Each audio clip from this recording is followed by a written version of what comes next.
All right, so you buy business. What is the first, like, what is your kind of crap? If I could have done one thing over again, I would have done this differently.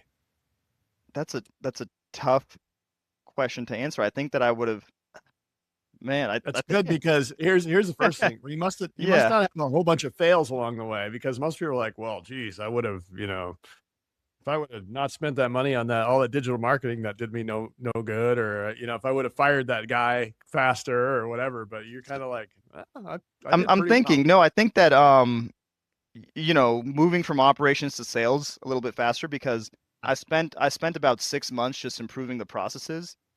And what I learned is that even at larger companies, they're still not operationally perfect. So you have to set a point in time to really focus on growing the business. And I think I lingered too long on trying to optimize operations without focusing on growth. I mean, it's only been 6 months since I bought the business, so I Okay. don't, but in my mind, it's not growing as fast as I want it to.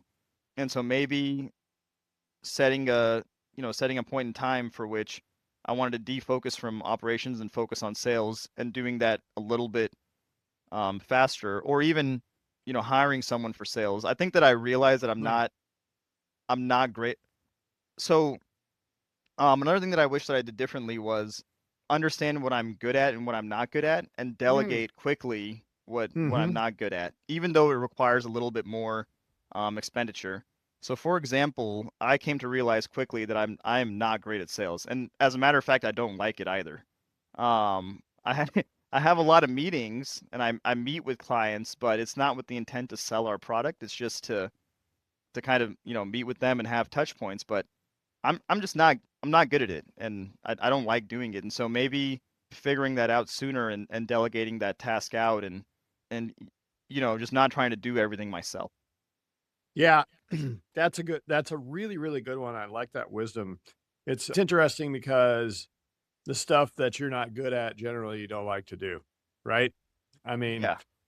that's natural human behavior. And when we think about delegation, we kind of have like if you got an X and a Y axis, and Y is the stuff as it goes up that gets more expensive to delegate, and the X axis as it goes out is stuff that you dislike to stuff you like. So as a Yeah. business owner, the Yeah. stuff that you don't like and the stuff that's cheap to delegate. Now, sales isn't necessarily cheap to delegate, but if you It don't is like not. it, Yeah. then you're going to invest in those things first because number one, they suck all your energy. Number two, you're not good at it. And Yeah. number three, you find somebody good at it, you can scale it, right?